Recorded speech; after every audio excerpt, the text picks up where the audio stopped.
Essa aqui é a Janja e ela tem um recado maravilhoso. Na verdade, dois recados para dar para vocês. Esse aqui é o primeiro. Estado que também cuide de nós. A gente precisa de uma sociedade que também cuide de nós. A gente precisa andar tranquilamente pelas ruas. A gente precisa não ter medo de chegar em casa e encontrar um companheiro que nos espanque. A gente precisa não ter medo que nossos filhos andem pelas ruas da comunidade sem levar uma bala do Estado. Então, Os filhos levarem uma bala do Estado. Imaginando com que tipo de mãe que a Janja tá falando, porque a maioria das famílias que eu conheço, os pais, eles têm medo do filho ser assaltado na rua, e não medo da polícia, porque quando ela fala em levar uma bala do Estado, ela tá falando da polícia.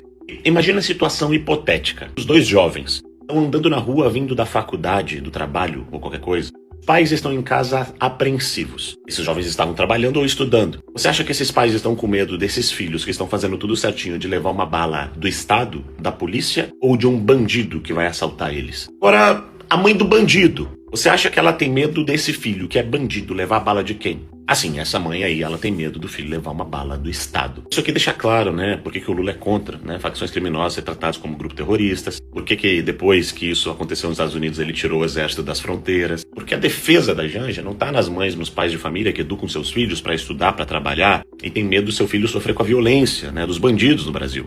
O eleitor da Janja, os pais, né, que ela defende ou com quem ela tá falando, tem medo da polícia. Eu, particularmente, nunca ensinei meus filhos a terem medo da polícia, mas de bandido. Mas olha esse segundo vídeo, que também é sensacional. a gente conversou sobre feminicídio, de como isso, né, afeta a vida das mulheres, porque a igreja também é uma porta de entrada para mulheres vítimas de violência que vêm buscar socorro ali, né?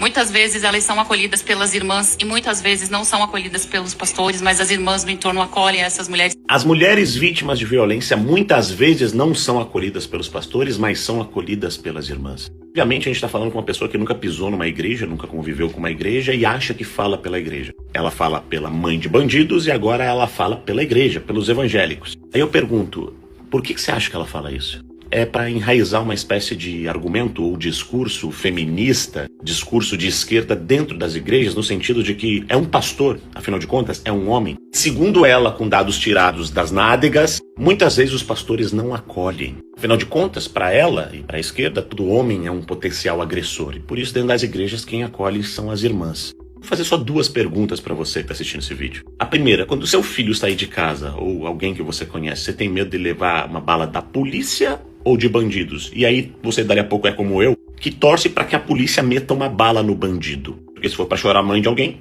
que chora do bandido. E a segunda pergunta é para você, que é evangélico, assim como eu. Você já viu em algum momento, dentro da sua igreja, um pastor se negar a atender alguém que é vítima de violência ou alguma coisa do tipo? Eu realmente estou com essas dúvidas, porque a Janja parece ser expert nesse assunto.